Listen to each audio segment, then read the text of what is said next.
Cleveland, Ohio, August 1893.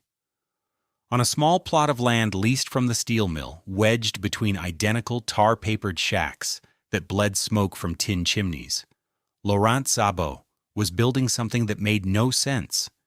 He was not framing walls with milled lumber. He was not laying courses of brick.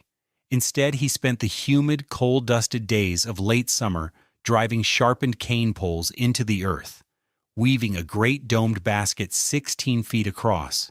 His sons, Istvan and Zsófia, helped him soak long wicker withes in a trough of water, making them pliable enough to bend into the growing lattice.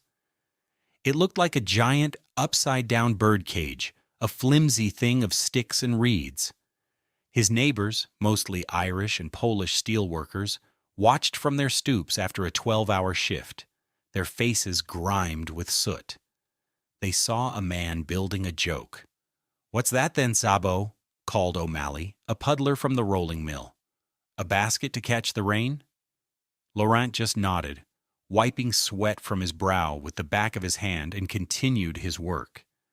The mockery grew louder when the dirt began to arrive. He'd made a deal with a crew digging a new sewer main, trading his labor for cartloads of the dense, yellow-brown loess clay they excavated. He mixed it with water and a little straw, creating a thick, heavy mud. Then, with a wooden tamper his father had taught him to make, he began to pack the mud onto the wicker frame, layer by painstaking layer. This was the final proof for the community. The man was not just eccentric, he was mad.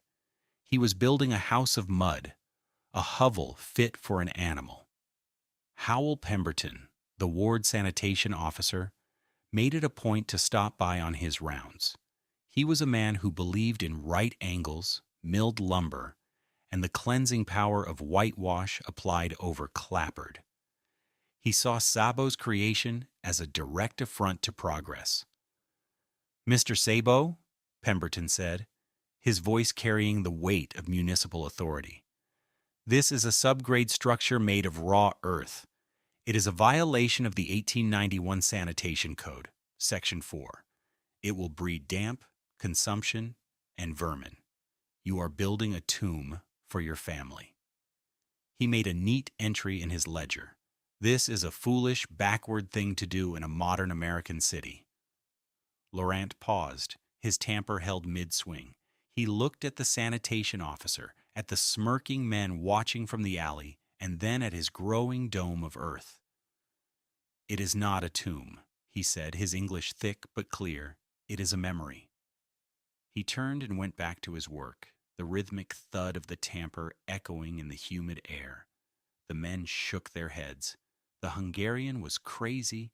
What did this Hungarian Fuldas Epito, this builder of sunken earth dwellings from the great plain of Alfold, understand about pure thermal mass that a sanitation officer in the industrial heart of America had missed? What did he know about the memory of the earth that the builders of thin-walled shanties, shivering through every winter, had never even thought to ask? The story of Lóránt Szabó's dirt dome is more than a tale of frontier ingenuity. It is a lesson in a forgotten branch of physics, a testament to the power of ancient knowledge in a world obsessed with the new. I'm going to tell you exactly how he built it, the precise scientific principles that made it work, and the dramatic moment of vindication that changed an entire community's understanding of what a home could be. I promise you we'll learn something fundamental about how the planet itself can heat a home. So subscribe to this channel, and if you've ever felt a draft in your own house, tell us in the comments what you think the most important part of a winter shelter is.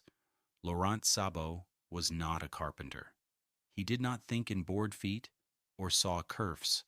He was not a mason, familiar with mortar and plumb lines. He was a man of the earth, a trade his family had practiced for centuries on the vast, flat expanse of the Hungarian Alfold. His tools were not saws and hammers, but clay spades, tamping mallets, and a deep, instinctual knowledge of the soil beneath his feet. He understood the character of loess, the fine, wind-blown silt that blanketed the plains, the way a shipwright understands the grain of oak. He knew how it held water, how it dried, how it breathed, and most importantly, how it held a grudge against the cold. In Hungary, he had built homes that were more landscape than architecture.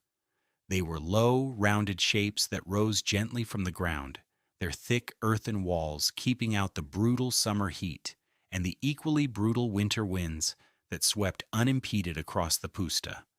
His was a knowledge passed down, not in books, but in the feel of the soil between his fingers, in the sound a wall made when it was properly compacted. Then, like so many others, the promise of America had called to him. The steel mills of Cleveland offered wages beyond imagination, a chance to build a new life for his wife, Ilona, and their children, István and Zsófia. They arrived in 1892 and moved into a standard company rental, a hastily constructed shack on a muddy street where the air tasted of sulfur and iron. Their first winter in Cleveland was not a hardship. It was a slow-motion catastrophe, a lesson in a new kind of cold. The cold of the Alfold was a dry, clean thing. The cold that blew off Lake Erie was a damp, predatory beast.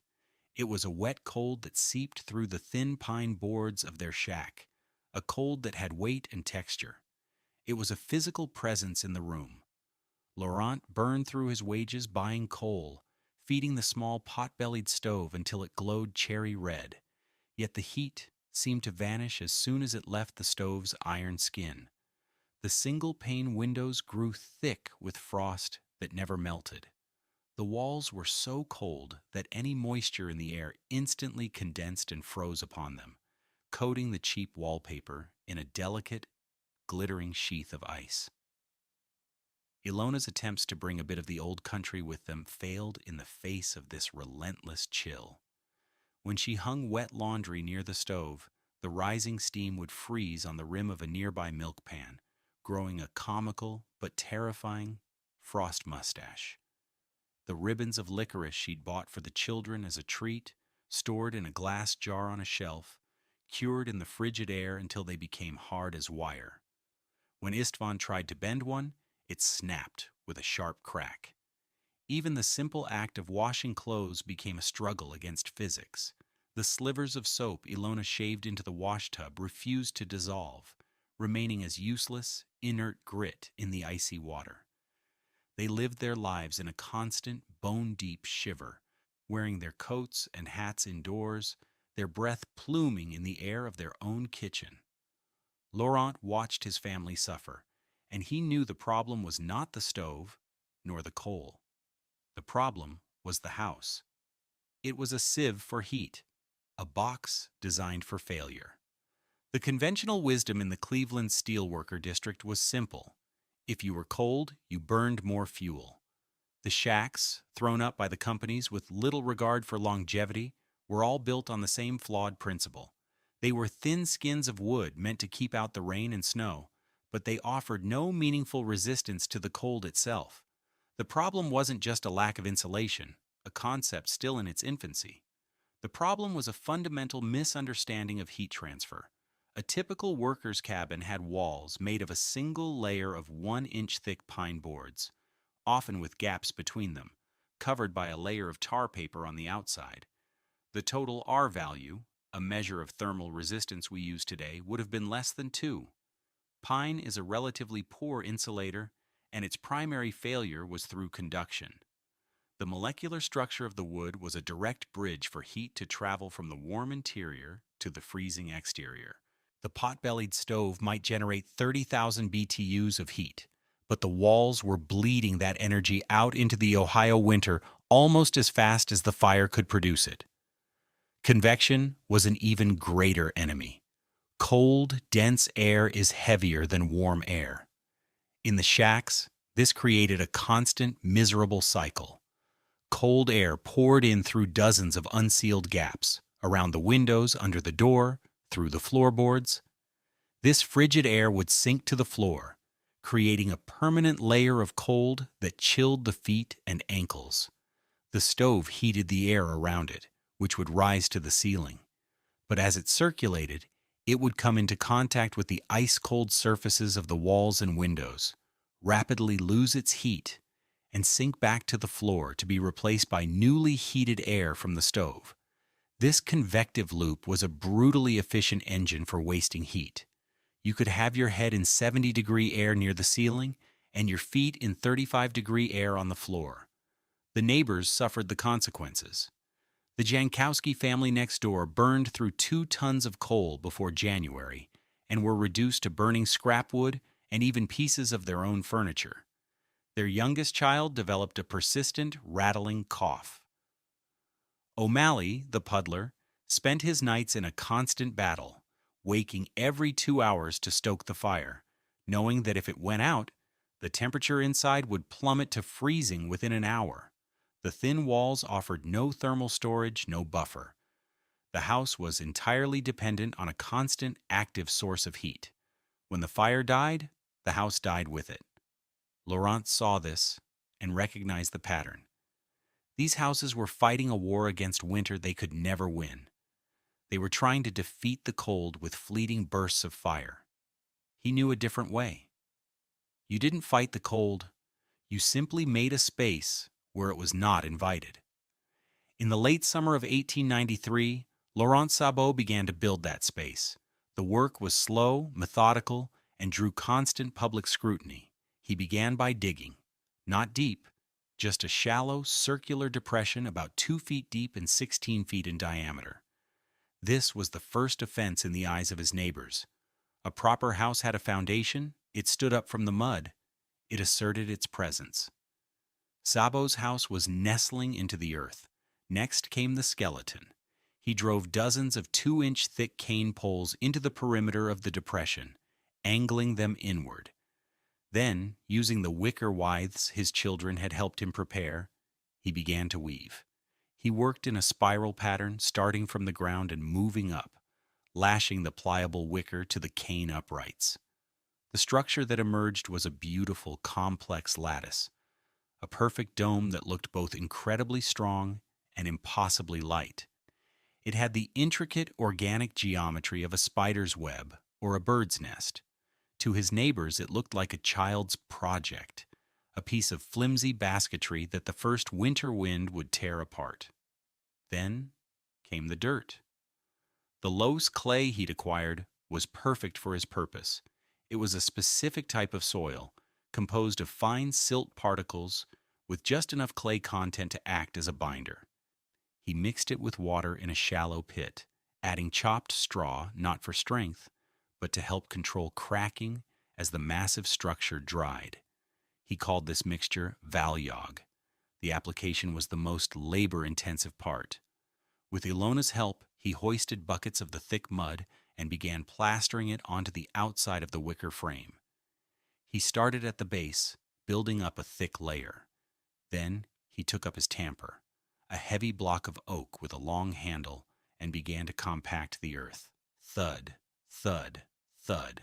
It was a slow, rhythmic, exhausting process. He would add a 6-inch layer of mud, then tamp it down to 4 inches of dense, solid earth. He was not merely piling up dirt, he was manufacturing a new material, a monolithic shell of calculated density. Day after day, the dome grew. The walls at the base were the thickest, reaching a final, compacted thickness of 7 feet. As the dome curved upward toward the crown, he gradually tapered the thickness to 5 feet. This was not an arbitrary dimension. He knew from centuries of experience that this was the required thickness to achieve thermal stability. He left openings for a single door and 2 small, deep-set windows. The final structure was a smooth, brown, monolithic mound, looking more like a feature of the landscape than a building. Inside, he coated the curved walls with a thick layer of whitewash, a mixture of slaked lime and water, which sealed the surface, brightened the interior, and had natural antimicrobial properties. He built up a floor of wooden planks resting on cribbing, creating a crawl space, a washan underneath that kept them off the bare earth. It was during this tamping phase that Howell Pemberton became a regular visitor. The sanitation officer could not comprehend what he was seeing. "Szabó," he declared one afternoon, gesturing with his clipboard, "the municipal code is clear. Habitations must be constructed of sound lumber, brick, or stone. There is no provision for a dwelling made of compacted mud. This structure will absorb ground moisture. It will be a breeding ground for mold and disease." Lóránt paused in his work, leaning on his tamper. He pointed to the thick wall.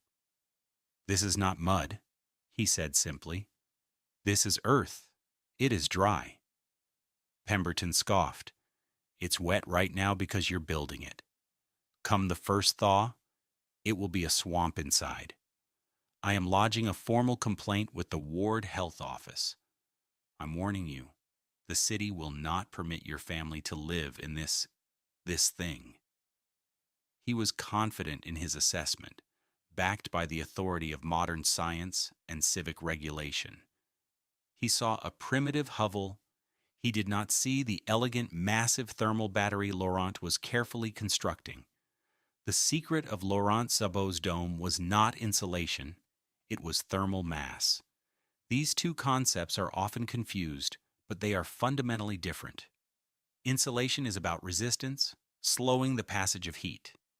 A thin wall with good insulation, like the fiberglass bats we use today, works by trapping air and preventing heat from conducting through it.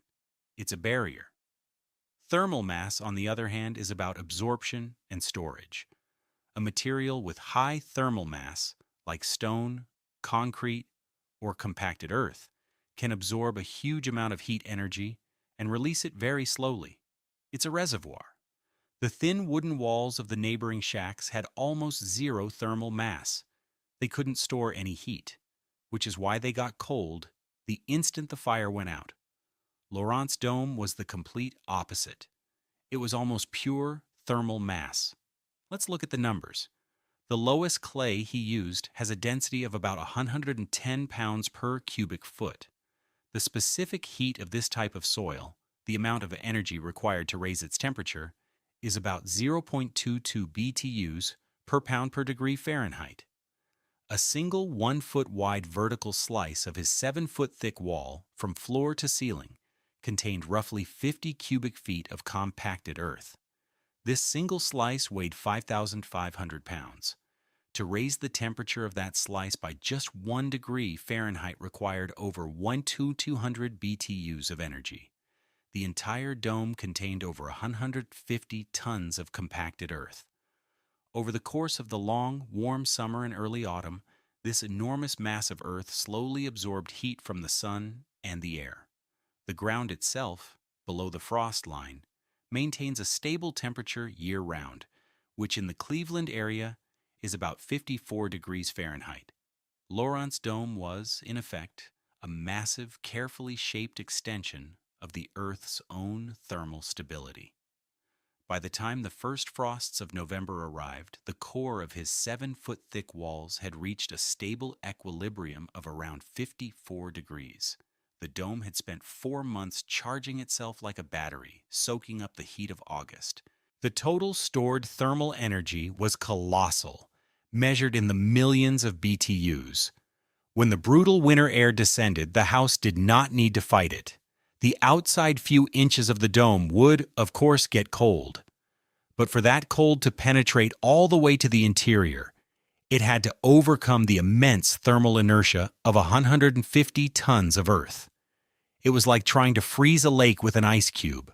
The dome simply released its stored summer warmth at an incredibly slow, steady rate. The interior temperature naturally settled at the average temperature of the mass, around 54 degrees. It would take months of sustained Arctic-level cold to drain enough heat from the dome to significantly lower the interior temperature. The house was not being actively heated by a fire. It was passively coasting on the captured heat of a season that was long gone. Howell Pemberton saw a mud hut. The laws of physics saw a perfectly engineered heat capacitor. January of 1894 brought the true test.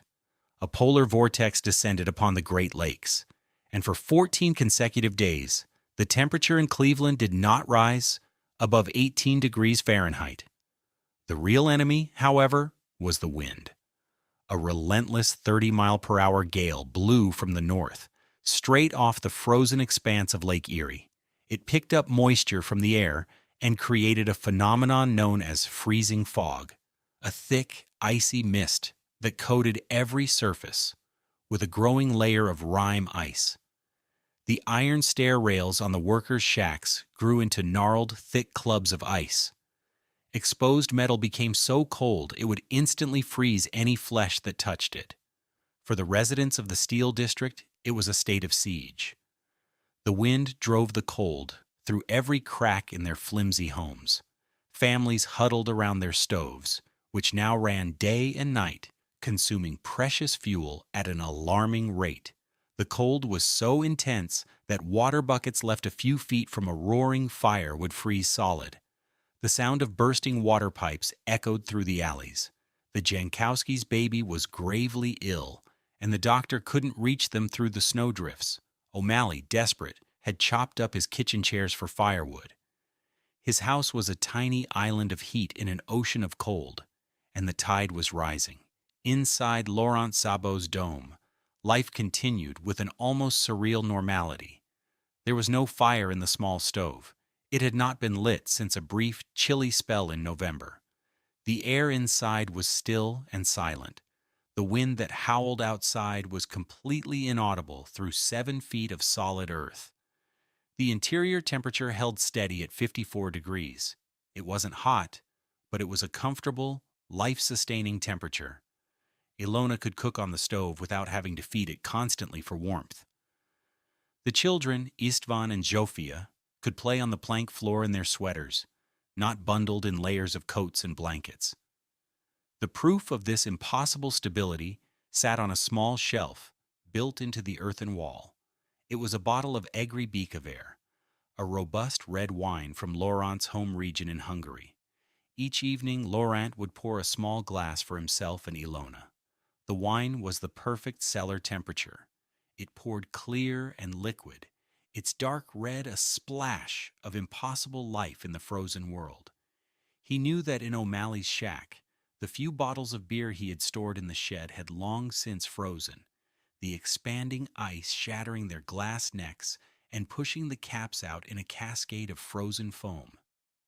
In here, the wine was safe. The dome was not just a shelter. It was a cellar, a pantry, a space that obeyed a different set of rules. It remembered summer. On the 10th day of the deep freeze near supper time, a bundled figure struggled through the drifts and banged on Lóránt Szabó's door. It was Howell Pemberton, the sanitation officer. He held a clipboard to his chest, a document fluttering in the wind. He was there to serve the official eviction notice signed by the ward magistrate. The Szabó family was ordered to vacate the illegal dwelling before the start of Lent.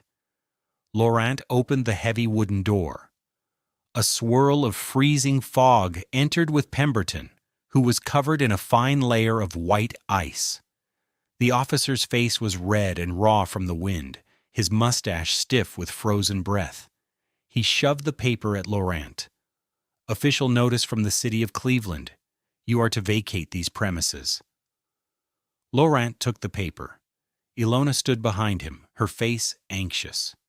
It is supper, Lóránt said, his voice calm. Please, come in while I read. He stepped back, holding the door open. Pemberton, expecting to enter a frigid, damp cave, hesitated for a moment and then stepped inside. The door closed, and the world went silent. The howling wind vanished. The first thing Pemberton noticed was the quality of the air. It wasn't warm, like the air from a stove, dry and scorching in one spot, frigid in another. It was a uniform, still, and neutral coolness. It was the air of a deep cellar in late spring. It was utterly, profoundly calm. He was massively overdressed. His heavy wool greatcoat, which had felt inadequate against the wind outside, was now suffocating. After a moment, beads of sweat began to form on his forehead.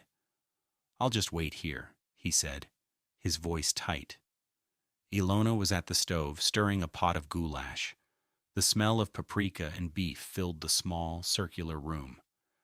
The children were sitting at the table, drawing on a slate.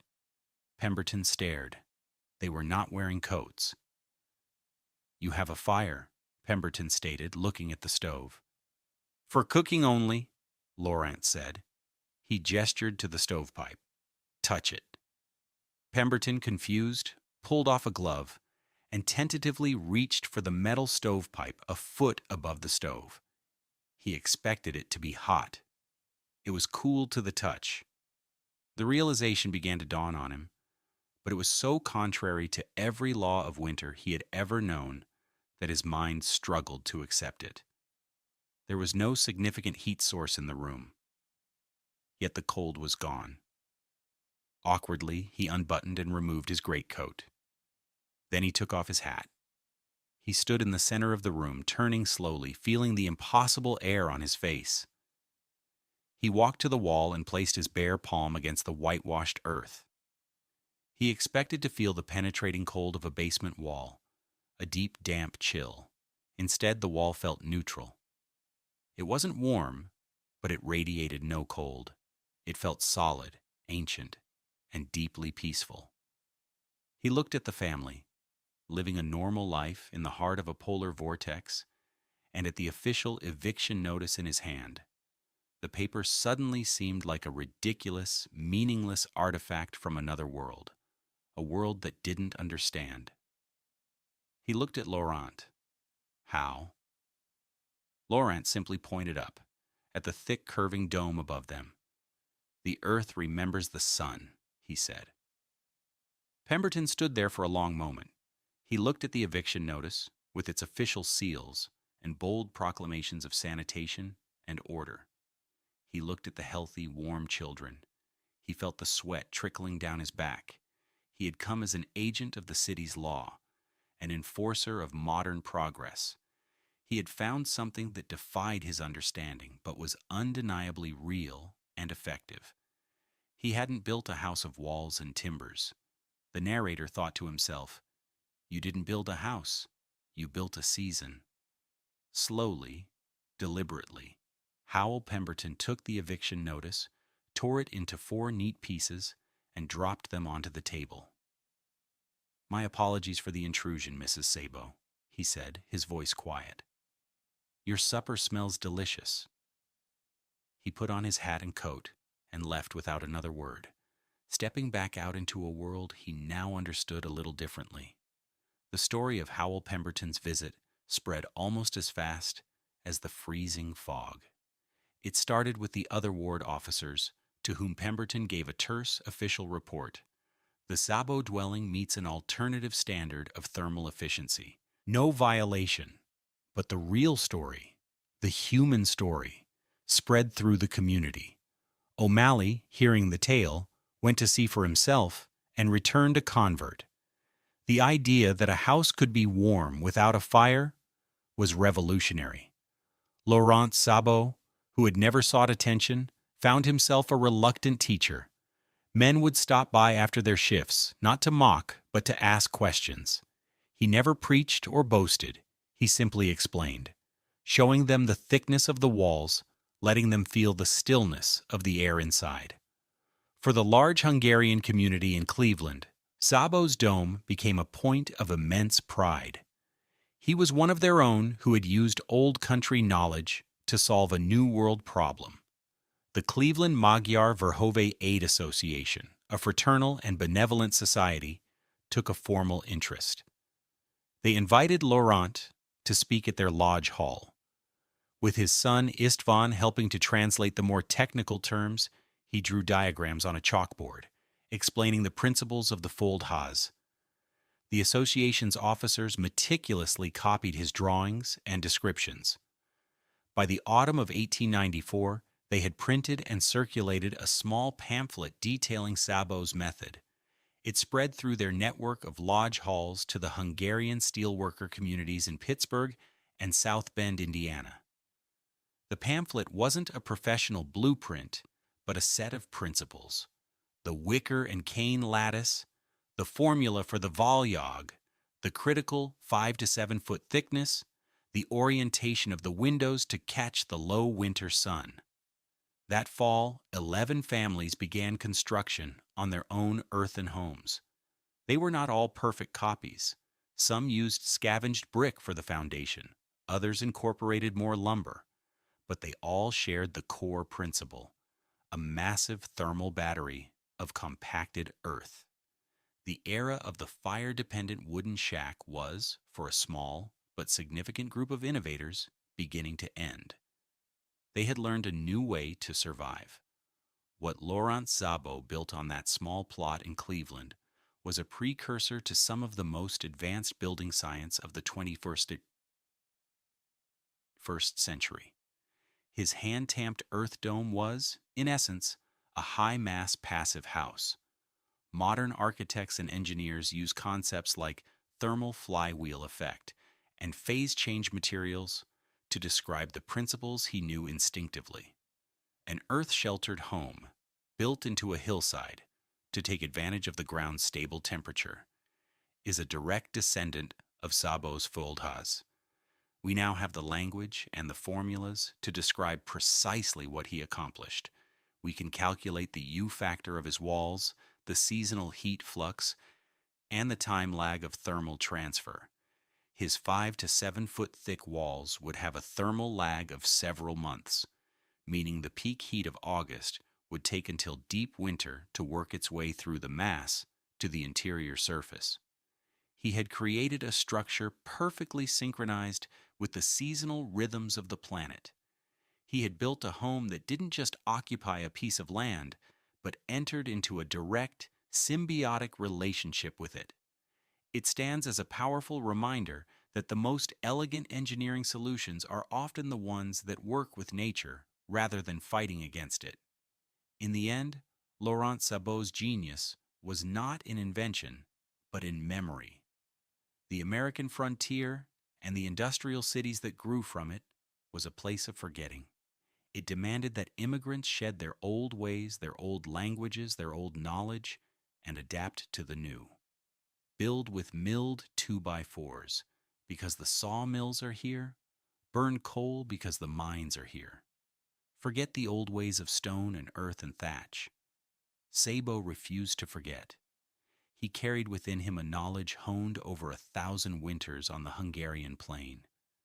He looked at the problem of the Lake Erie cold and saw that the solution was not more fire, but a better memory. The other shacks were amnesiacs, their thin walls forgetting the sun's warmth the moment it was gone. They lived in a perpetual, desperate present, entirely dependent on the next shovelful of coal. Szabó's dome was different. It was a vessel for time. He didn't ask the cold to leave. He simply taught a dome of dirt to remember the heat of last August and lend some to the family in January. He built a bridge between the seasons, proving that the most profound shelter isn't a fortress against the elements, but a quiet conversation with them. It is a quiet lesson that what we need to survive is often already there, stored in the earth beneath our feet, waiting for us to remember how to ask. Thank you for joining us for this exploration of historical ingenuity. If you found this story as fascinating as we did, please hit the like button and subscribe for more stories of forgotten wisdom. And let us know in the comments, what modern building techniques do you think will seem foolish or outdated 100 years from now? The content of this video is for educational and storytelling purposes. It presents a fictionalized narrative inspired by real historical building practices and scientific principles. The characters, names, and specific events depicted are products of creative reconstruction. Any application of historical building techniques in a modern context should be undertaken with careful consideration of current building codes, safety standards, and engineering regulations. This video does not constitute professional, technical, or legal advice.